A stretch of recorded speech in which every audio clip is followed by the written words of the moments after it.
ever seen? I think it's a. Is it Ben Stiller film Mystery Men? There's he plays a character in that. He's like Captain Rage or something, and that's just what I imagine your dwarf to be like.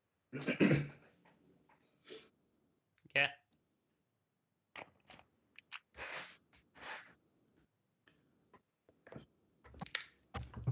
I imagine for how it's set up, maybe it'd be different for you.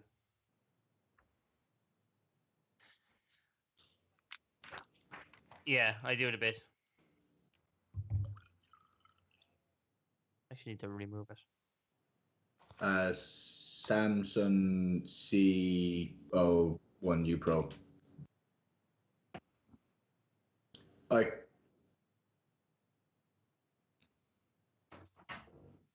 I should probably just move it closer to me than where it is.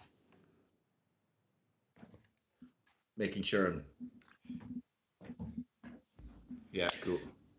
That was actually quite a short episode, and it didn't end on a cliffhanger, which I like to do. So for the podcast, would it be okay to do like 5 more minutes and then end and start? Although that would be probably a bit awkward for. It makes no difference. Don't worry. Stop overthinking it, Joe. Yeah, but I can't be asked doing that kind of editing. So, but I'm going to try and end the next one on a cliffhanger if I can. So let me call it. Although I'm not sure what's going to happen now because I wasn't expecting you to take a long rest. So we'll have to see how this goes. You literally said you should take a long rest. You're a more frustrating man. I said, are you? Yeah. If you'd said nothing, nobody would talk about a long rest. You were the one who brought it up, saying, "Are you going to take a long rest?" Didn't you? It's fine. So, should we start the next episode, or have we not got everyone? We have got everyone. Yeah. Okay. Actually, you know what? Let me get a quick drink. Sorry, I just. Owen.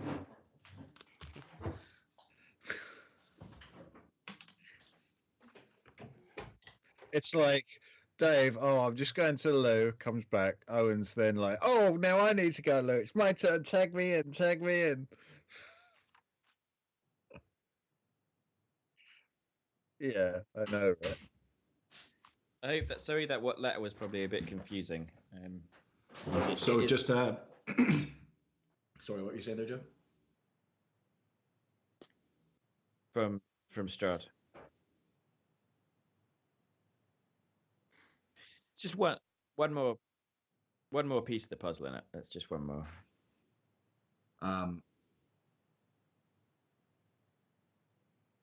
Yeah, I'll mention it when we get downstairs and just say what else we found up in the room anyway.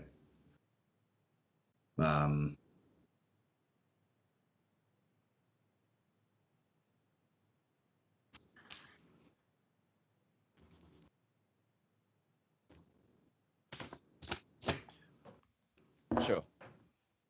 I don't know. Yeah, I think so.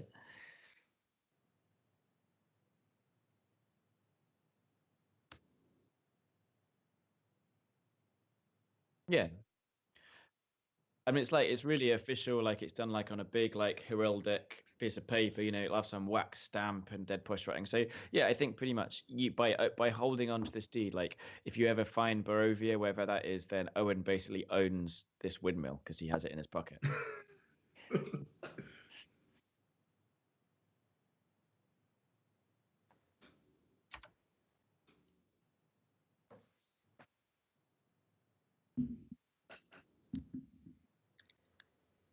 Yeah, I know the nursery rhyme. Little boy. No, okay.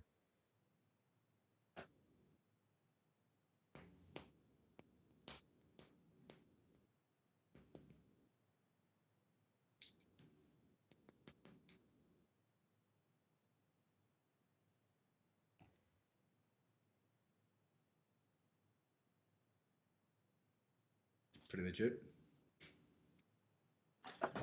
So yeah, I think it definitely works like that. I think that's a good question and a good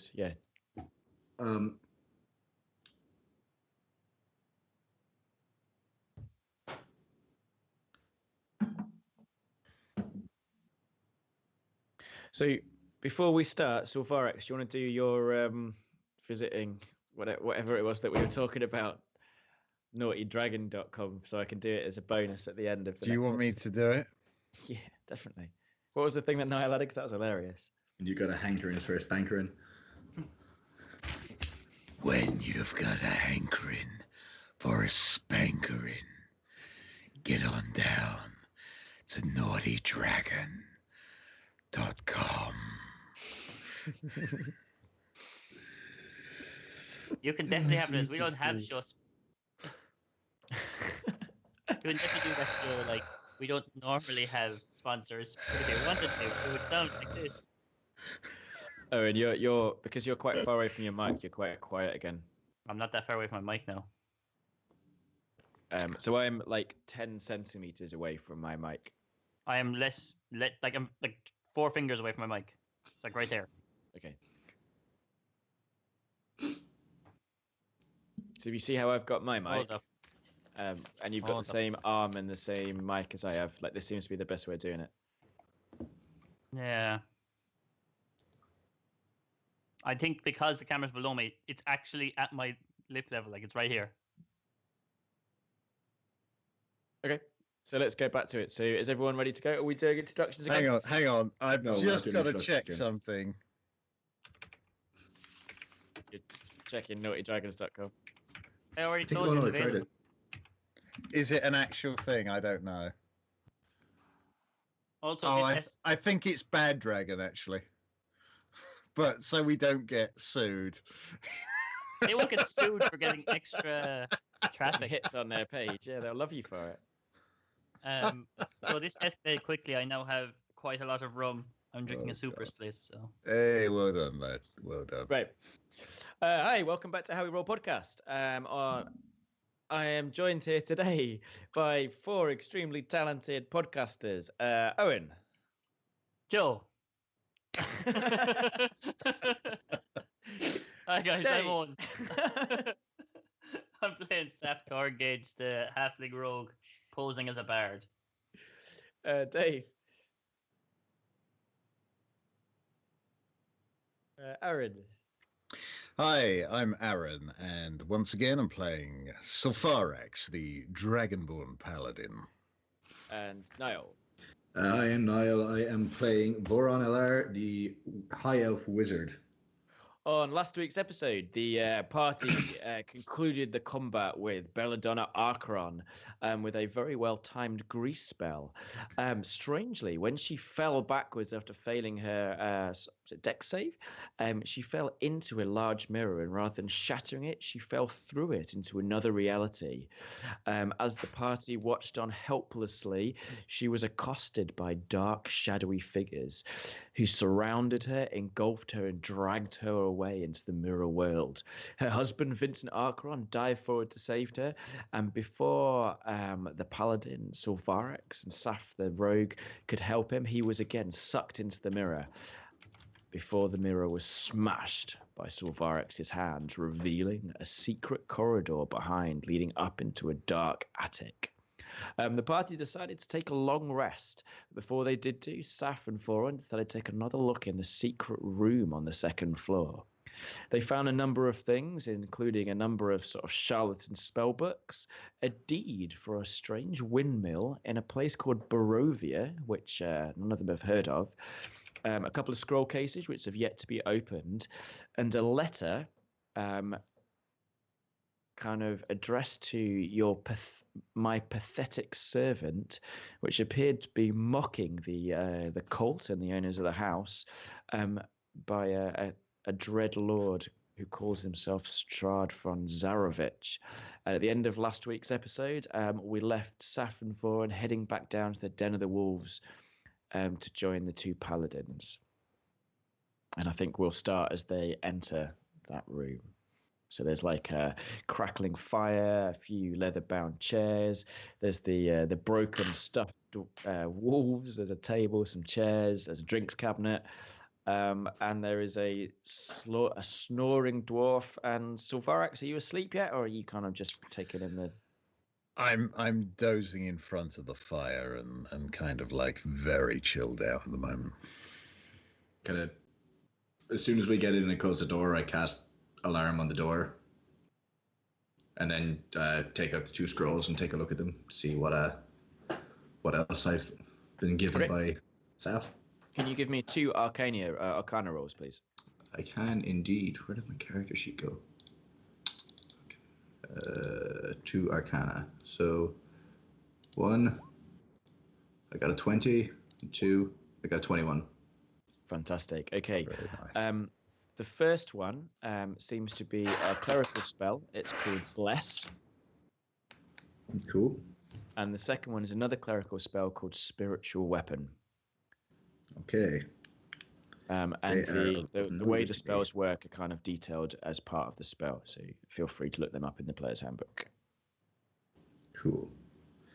I'm assuming that paladins can't use those.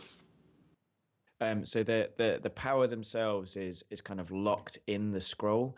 So you could anyone who's able to cast to use a magic item is able to cast this spell. Oh yeah. Oh right, yeah. But like, if I was to I wouldn't be able to translate it to my book and use it whenever I want though, because No, but you could when you create a scroll, you fill it with sort of magical energy. So you don't need to be a cleric to cast it. Yeah. Cool. I just put them away into my robe, and I suppose. Can you cast those on other people's weapons? Bless, I believe, is a healing spell, isn't it? No, so Bless basically gives you sort of a divine favor. It sort of makes a god look favorably on you for a few rounds, and it gives you something like +1 to hit, +1 to damage. I'd have to check, but it's something like that. Spiritual Weapon actually summons the god's holy weapon to fight alongside you, sort of a ghostly weapon. A ghostly AK-47. And are we assuming that? The god are we assuming that I? Are we assuming that I know what these spells do already? Sure, yeah. I think it's detailed as part of the spell, as part of the scroll. Sorry. Perfect. So, yeah, I'll probably hand them out as opposed to hoarding them all myself, because it's not very fair when we're on the move again. I have trance, so I actually only need to meditate for 4 hours instead of doing a long rest, and that counts as a long rest for me. But I'm gonna do nothing else anyway because I have to wait for everyone else. I masterfully avoided like all damage. Yeah. Also combat, but we won't talk about that part. I thought you was going to say something else then. What do you think I was going to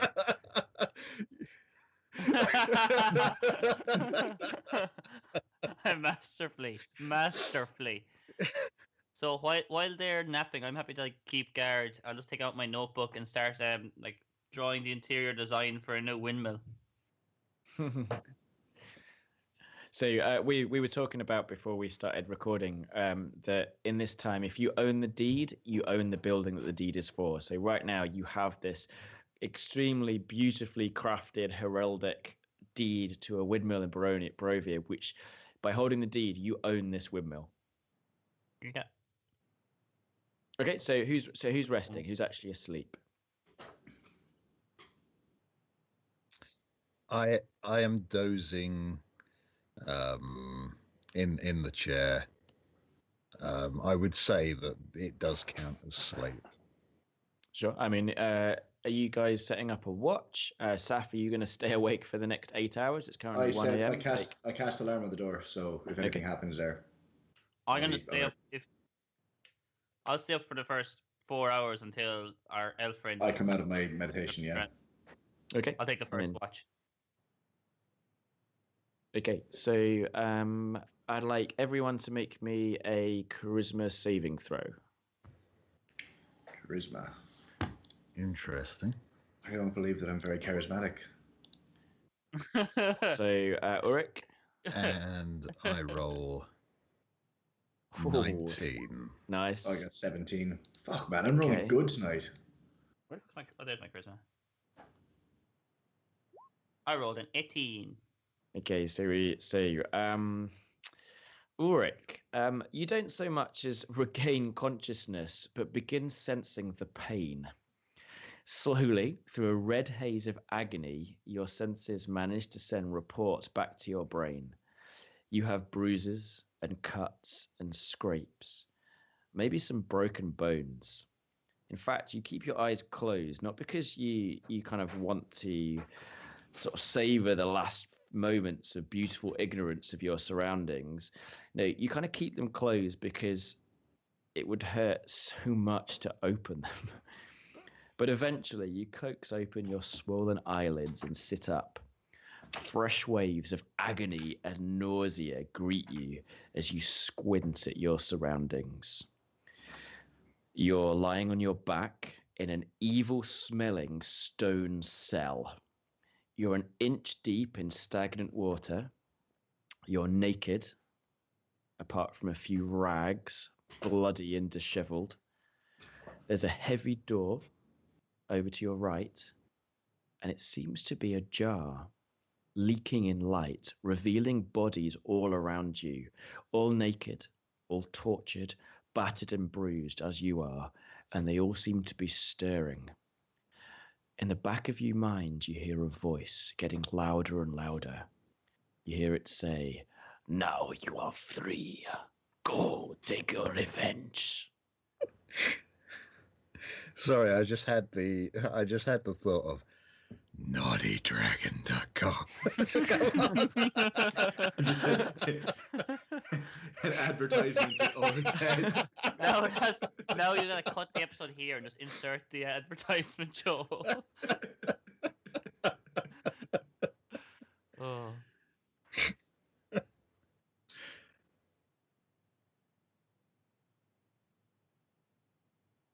So you can't tell how do you have dark vision? Okay, so the cell is quite large, probably like sort of 10 foot by 20 foot. Again, it's like an inch deep in this filthy water, and you count about maybe 7 or 8 other bodies, various races, sort of lying around you, and they're all beginning to stir, and they're kind of looking up in pain, but also in anger. And one sort of staggers to his feet and sort of stumbles towards the door, pushing it open, revealing a corridor lit with flickering light.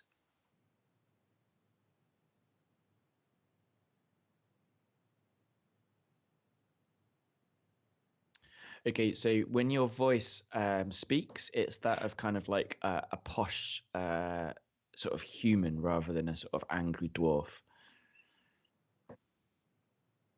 Perfect. No one answers. They one by one began to push themselves up and follow the staggering figure to the left.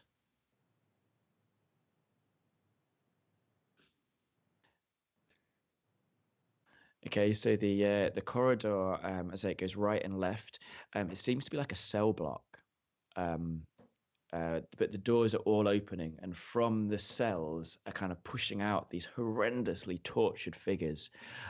All seem to be animated with sort of this desire for revenge, and they're heading left towards where there's a lot more light coming from the end of the corridor.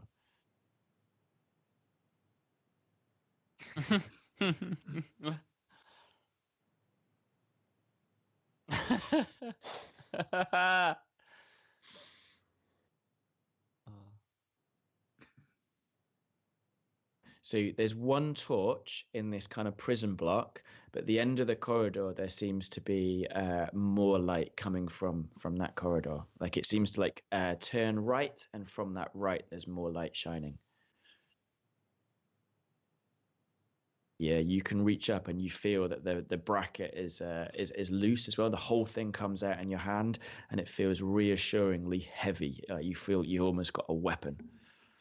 And at that moment, you kind of get shoved from behind as a burly dwarf sort of knocks you over into the sort of fetid water and charges forward.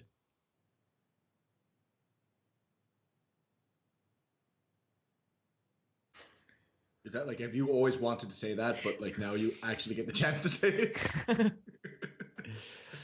Like, I mean, you look down and you have been horrendously tortured. Actually, you sort of see like all your fingernails have been pulled out, and like I don't want to get into too much detail, but you're not in a good way. The corridor is now pretty much empty. It looks like all the sort of the figures have disappeared, and from the distance you hear a horrible scream.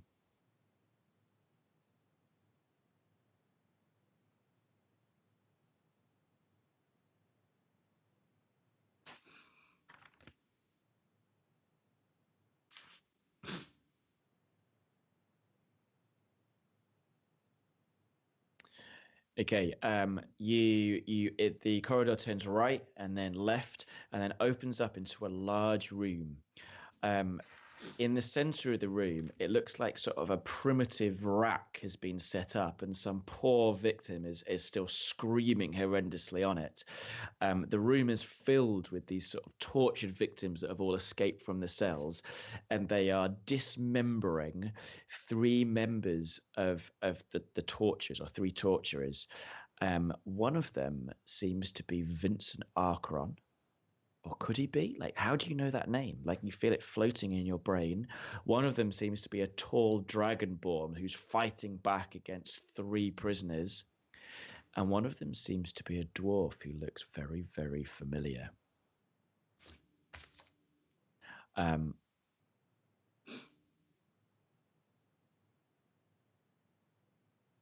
He is, yeah.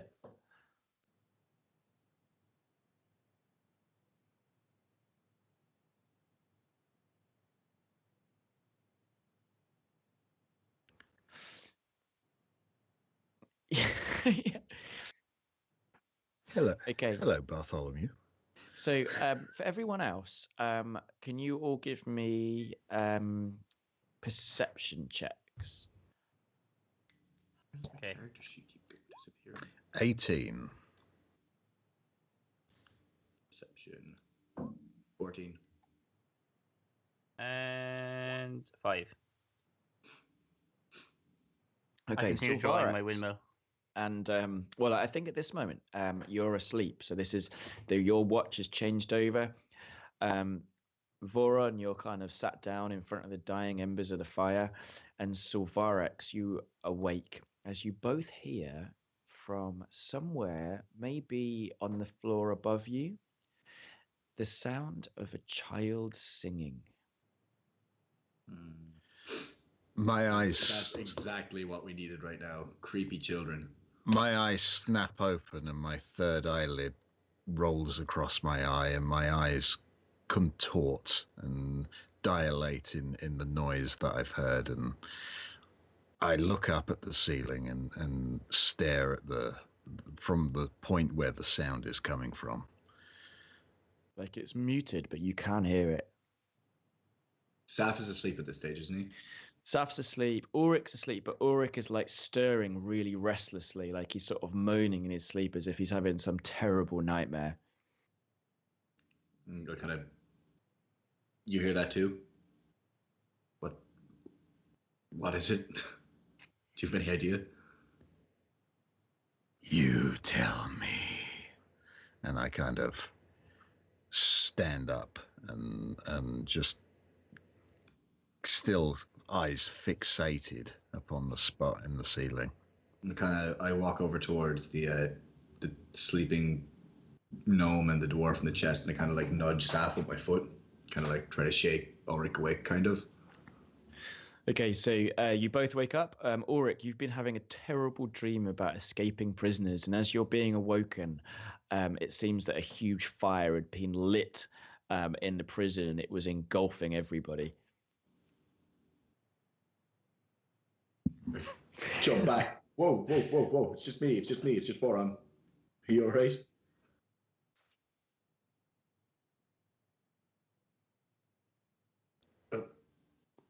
That's not any surprise after what we've all been through just now.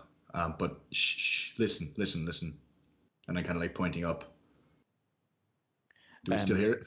Yeah, the sound of the child singing is getting closer. You think it might be coming down the stairs. Oh, fuck no. Yeah, it's the sound of a child singing.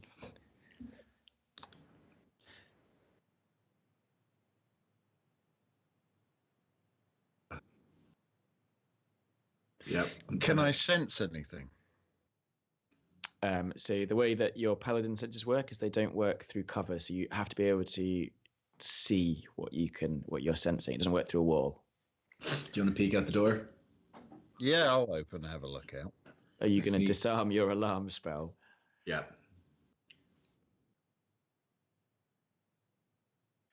Yep. So mechanically, everyone's had a long rest. Fantastic. which means that at least 8 hours should have passed. So it should be 9 o'clock in the morning outside. So you have survived the night.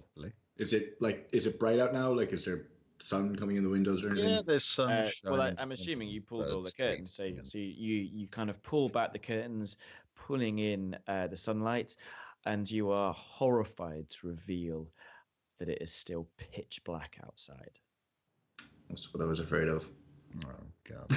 And then from somewhere, you hear the sound of the grandfather clock striking 1 a.m. What? Again? What? It hasn't been 24 hours.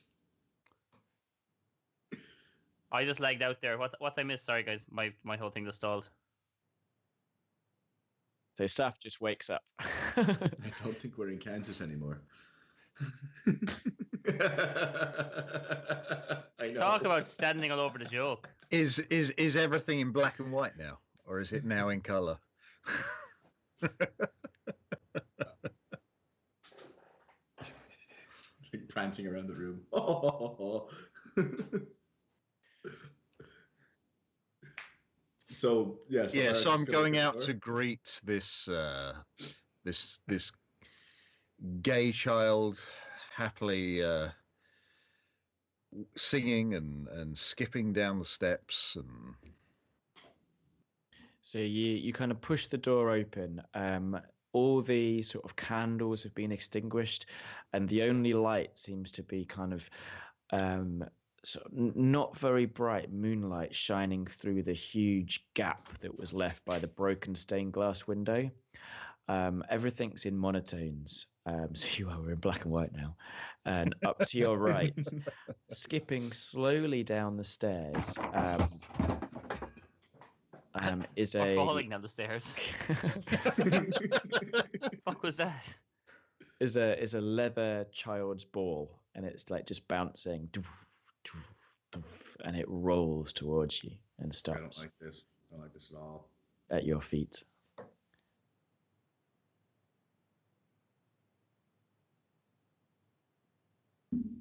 I let it. I genuinely lagged out. I don't know what's happening, so I kind of need an update. Like I asked that a second ago. I really don't know. A child sang, and next thing I know, we're outside the hall, and it's 1 o'clock again. So Ferrix looked out the door. Oh yeah, so I opened up the curtains. It was still dark out, and do it in character. Do it in character. Saf's just woken up. Okay, yeah. So what? He's just like, what's going on? I'm assuming. So Ferrix is at the door, and the fuck is going on? I've at this moment I've walked out into the hall. Let me move my character so that I can show this is what I'm doing.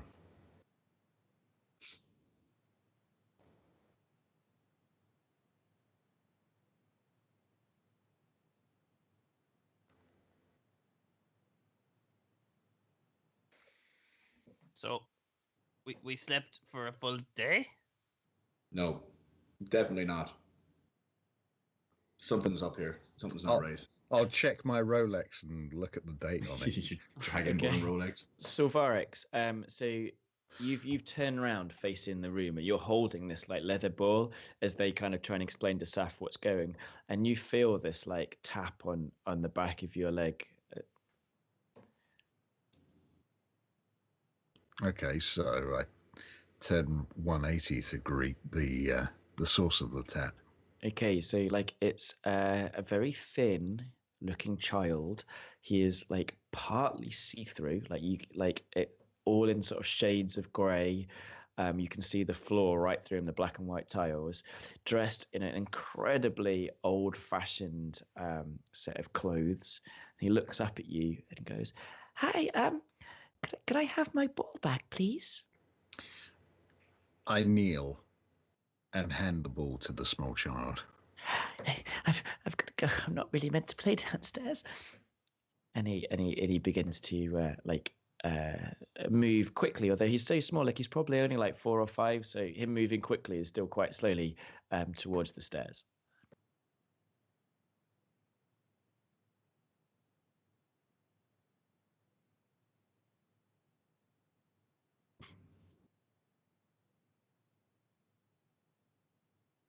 Yeah. He turns around and his eyes are like black hollows in the light, as if he's got no eyes at all. And he just looks at you and says, "You won't tell Daddy that I've been playing downstairs, will you?" Your secret's safe with me. Daddy, Daddy says I need to stay in my room because there's a monster in the basement. And I think there is. And he like disappears around the bend in the stairs. As he's seeing that, like as he's saying all that, can I? Like I'm fairly streetwise, and I know when someone's bullshitting me. Can I get a sense if he's bullshitting me? Yeah, give me an insight check. You're gonna do like a. You know when those 4 or 5-year-olds give you absolute bullshit, you know? Mouthing off. I'm gonna get out a lamp, shine in his face, and go, "Oh, don't fuck with us, kids." What's this? What is it? Psychology test? What, So it's in a D&D, it's insight. Yeah, What did you get? We have ways of making you talk. I rolled an 18. Okay, he definitely has an ulterior motive for dropping the ball. You think maybe the whole thing was like staged. He wants you to follow him. That motherfucker's after ice cream or something. The And there's ice cream. I'm following him. Sap is after ice cream too. No, actually, I don't like how I'm making my character fat. He couldn't fit through the gate in episode 1. Now he wants ice cream.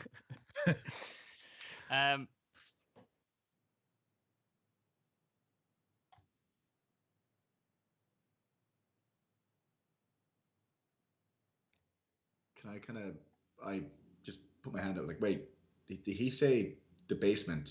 Have you guys seen any stairs to a basement anywhere? Well, we haven't gone into the dining room, but no. Okay. You've searched downstairs pretty heavily, actually. And I would assume that the stairs to the basement would be downstairs.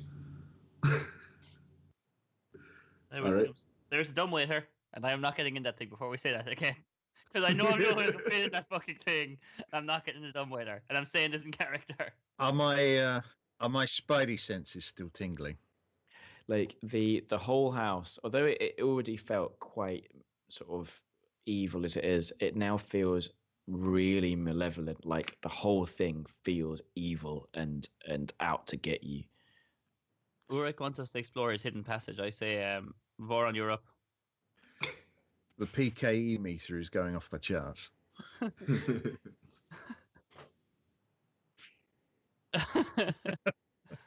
just want to watch. Oh God. So Sorry, Joe. So Saf, you're kind of like standing at the bottom of the stairs, and you feel this like little tap on your shoulder again, and somehow the little boy is next to you again. Fuck it. What's up, buddy?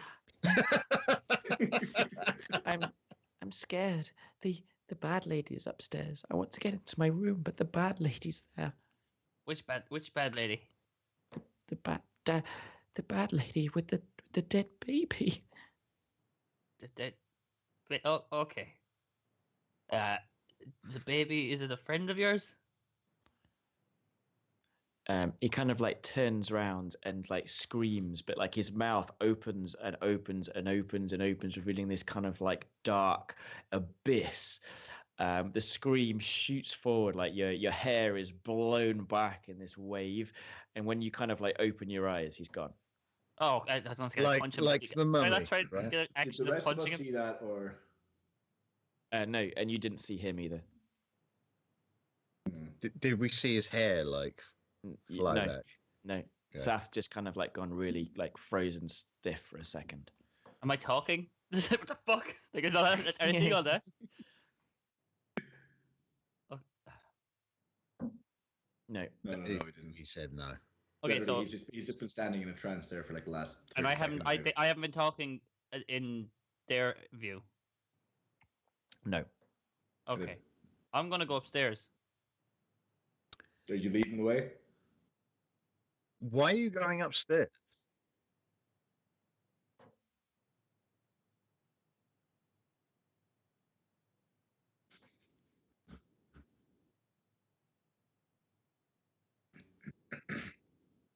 A tiny bigger. All right, there's some lady or some lady presence up here. with like a dead baby. I don't know what happened or who that guy was that we were just talking to, but the kid said there was a dead baby upstairs. So you all kind of make it the next landing, and rather than being elegant and beautifully restored, the whole thing reeks of smoke. It looks like the day after a fire. All the furnishings have been burnt to cinders. The carpet's gone, revealing like a blackened stone floor. And again, this air of sort of deep malevolence is really thick in the air. But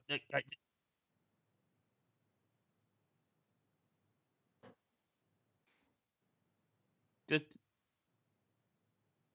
as he's doing that, can you just remind me what was on this floor again, Joe? Sorry, I can't. There's the what's Saf's room and the library. What was the other one? So you haven't actually explored to the left. Okay. I thought we opened it during the battle with the armor, and it was just like a big. Yeah, it could have been. I think. I mean, you could. I mean, if you want to just poke your head through now, who wants to open the door? Assuming we didn't. Saf is a curious one. That's why I go there. Ooh, that's not me. Okay, so hang on. Let me just grab my book.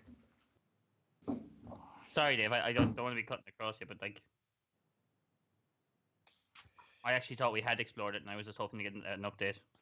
I thought we had looked at it already. You may have done. You may have done. Sorry. Let me just check my map. I can find out for you. I don't remember seeing the piano. No, I definitely did. I definitely did explore here because I came out and there was like a burning suit of armor and like a greasy floor and stuff. I didn't come across here. Greasy floor has turned into a trademark trick. Okay, so you kind of like peek in. Initially, gossamer drapes cover the windows of this elegantly appointed hall. It has a brass-plated chandelier hanging from the ceiling. Upholstered chairs line the walls, and a stained glass wall hangings depict beautiful men, women, and children singing and playing. A harpsichord with a bench rests in the northwest corner. Near the fireplace is a large standing harp. There's alabaster figurines of well-dressed dancers adorning the mantelpiece. Suddenly, like the image flickers and changes, almost as if like a film has crossed it, and everything is now black and soot-covered. The alabaster figures are smashed. The harpsichord lies a smoking ruin. And it seems that the chairs are just skeletons of what their former selves. And that's the image that flickers across and fades, or flickers and stays? Flickers and stays. Okay. Yeah, I definitely wasn't here before, guys. Never mind. The kid said this was his room. I thought he saw the lady here. I know just follow the guys out. Sorry, now what were you saying? Just like, what kid and what lady are you talking about? The kid with the ball. He kind of screamed a second ago and just ran off. He was telling me about only Ferrex saw the kid. Only Ferrex talked to the kid. What are you talking about? No, the kid he begged me not to tell his dad. He came downstairs and he was scared of this lady with her dead baby. Just at this stage, looking very confusedly at Ulrich and Ferrex, like Saf is losing it, guys. The door opens behind Saf, and you see to your horror this like translucent child again, and he's like standing behind him. Like, guys, what's up? Is that him? All of you do. The fuck, kid! as he points him outside. We're not with your paladin sense, like malevolent evil. That could be Saf. It's really hard to tell. But like that could be the house as well. Like you almost feel completely overloaded. Like you feel that way you look anywhere. Like I feel that the child itself is not inherently evil, but like he runs over and like hides behind you. I can't put like a huge hand on the ghostly child's head, can I? You can, but your hand just goes like right through him. Crush it like a grape. We're not meant to be here. This Daddy says when his friends are downstairs, we need to stay in our room. But they've been downstairs for such a long time, and I'm so hungry. Where's your room? It's upstairs now. I have to sleep upstairs in the attic with the bad lady. Who's the bad lady? What's her name? I don't want to say. Who's your dad? What's your dad's name? Where is your dad? Daddy's in the basement with his friends and the monster. But the bad lady's upstairs, and I'm meant to stay in my room. But I'm so hungry. Can I pull a small piece of bread from my pouch and my belt and offer it to the child? He's not a fucking dog. I hope it's ghost bread. So like he looks half starved, like he really is actually emaciated. Like even Saf could probably put his hand round this little child's wrist. He like reaches for the bread, but his like hand just passes right through it, and he looks completely dejected. And then he points up the stairs. My room's up there. Guys, will we take him to his room and see what this bad lady is?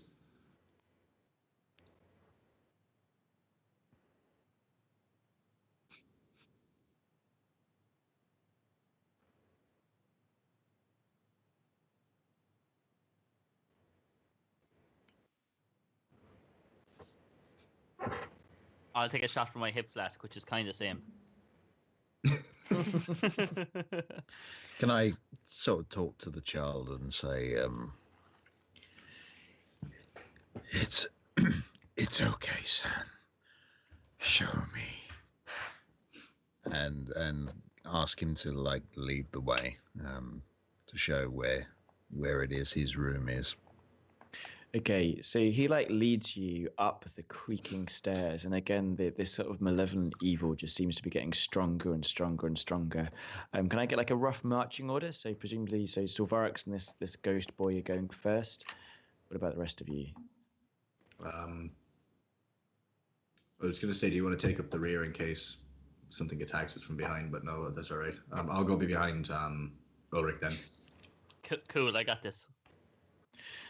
Okay, so you climb up the stairs and enter a large hallway.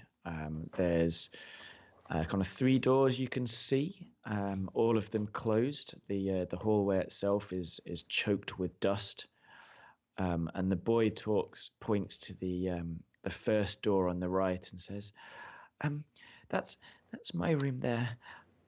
The bad lady is in the door next to it."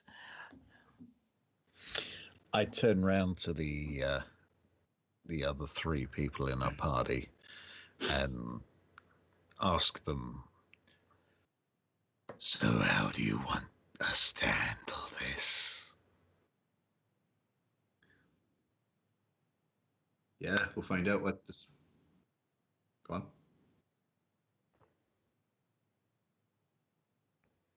Yep. Neither do I. Yeah. Not after what we've dealt with so far. I mean, we got. There's got to be some way to the basement. And like, I'm sure this kid's father's a swell guy. We should probably, bring his kid back. You don't want to go to the basement. The basement's where the monster is. What monster? There is going to be a 4-shaped hole in the door at the bottom of the stairs. It's the a sound goat. of your voice.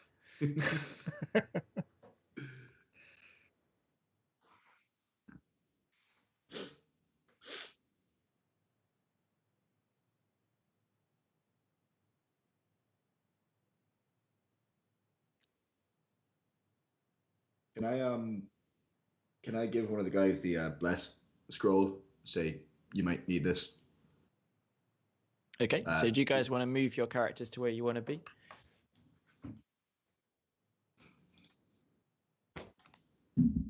This one here. That's I the think. one there, yeah. So it's the one to the north. There is a door behind you, which is yet to be sort of spoken about. This one on the left of us. Yeah. Can I just quickly poke my head in? Hang on. Just to get the lay of the land. So the one So on the to left speak. of you, yeah, you can definitely poke your head in there. Just let me have a moment. Okay, you have a moment. Yeah, I need to. I've got this. The problem about D&D is you have just so many books open in front of you. It's a nightmare. So, okay, so room number 18. Okay, so you kind of like poke your head in. This dusty chamber is packed with old furniture, all draped in dusty white sheets. It's really difficult to see what else is in there because I mean there's sort of about I don't know 10 maybe more sheets, but you've no idea what's kind of underneath them itself. To your right there seems to be like a dusty old stove. There's a door at the far end that I spy. There is indeed, yeah. Can I just quickly poke my head through that door as well? Yeah, so it leads out onto a balcony, looking over the Durst estate, and you see again the mist that we talked about before hangs over the entire estate, covering the ground for miles around. Okay, possible exit signs. Always good to know where the exits are.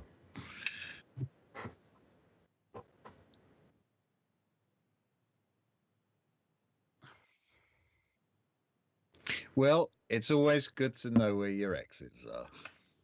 It is, yeah. Okay, so we're going to visit this bad lady then.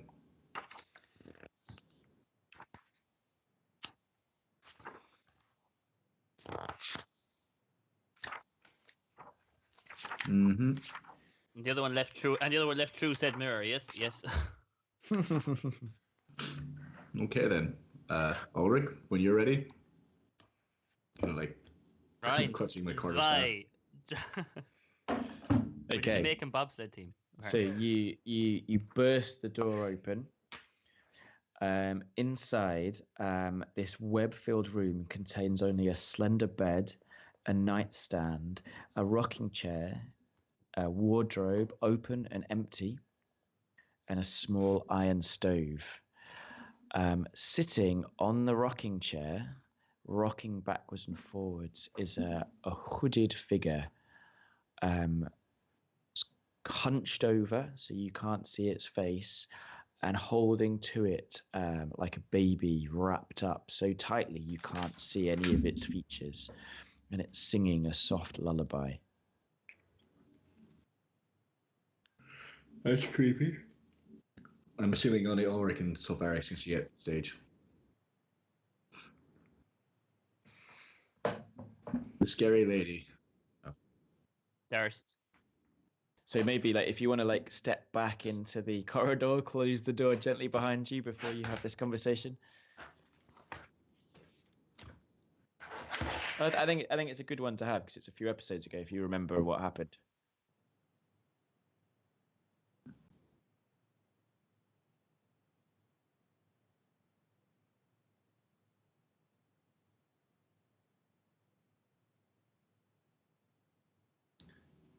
If I recall correctly, yeah, that sounds.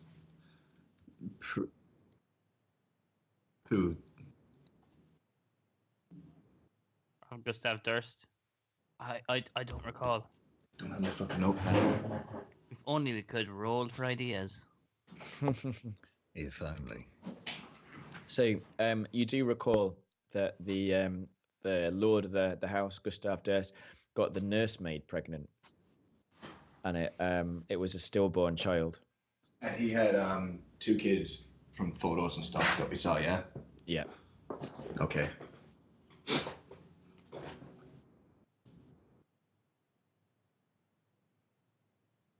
As a serving woman, definitely.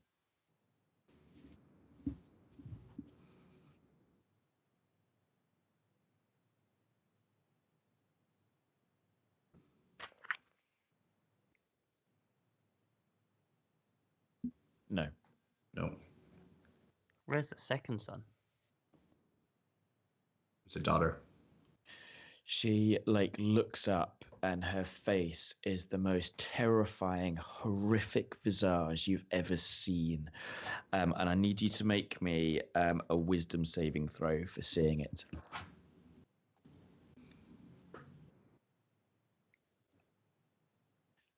And she lets out this terrible, ear-splitting scream. What did you get? Okay, you have the frightened condition, so you roll with disadvantage with being near this terrible apparition, and because you failed the save by 5 or more, you are gonna age. So roll me a d4. What? By 40 years. What? Say that again. What? So, for you guys watching him, I mean, you're a dwarf, so 40 years isn't as big a deal as if it was anyone else. It's like a week for everyone else. But his face wrinkles and grows pallid. His hair loses its luxuriousness, and he steps back and collapses to the floor. So, can you add 40 years to your age? Jeez. And the door man, I wish I slams shut.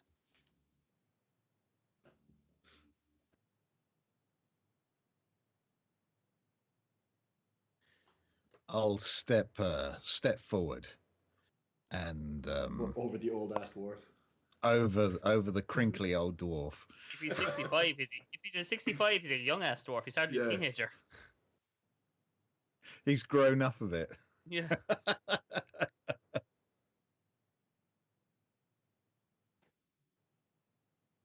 But not as dwarf. Dwarves In live for 100 fact, years, don't they? we hardly even notice a difference. Yeah. So I step over the dwarf who, unbeknown to me, has aged this 40 years because he looks no different to my untrained eye. He's just a hairy little man still. And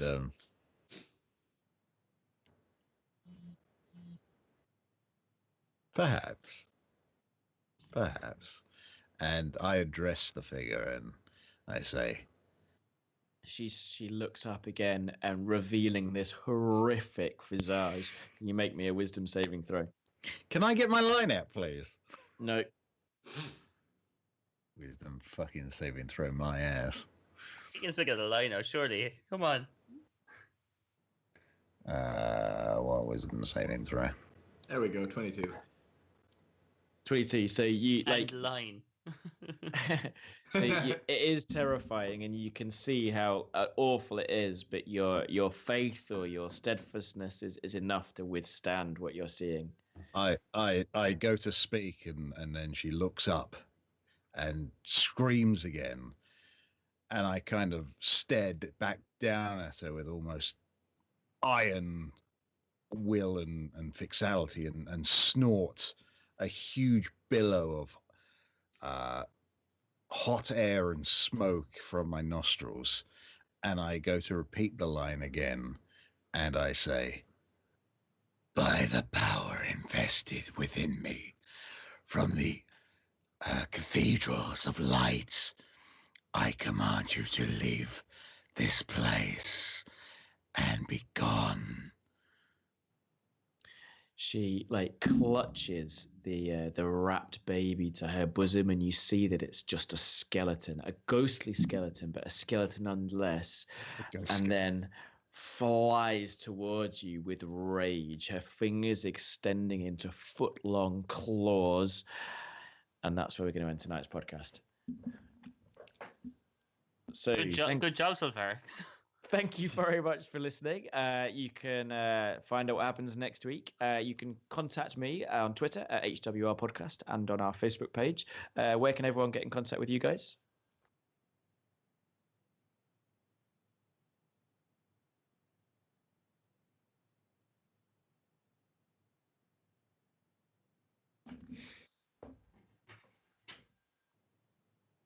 Who's going next? Mine? Bye. Oh, Owen, off you go. I'm How We Roll Owen on Twitter.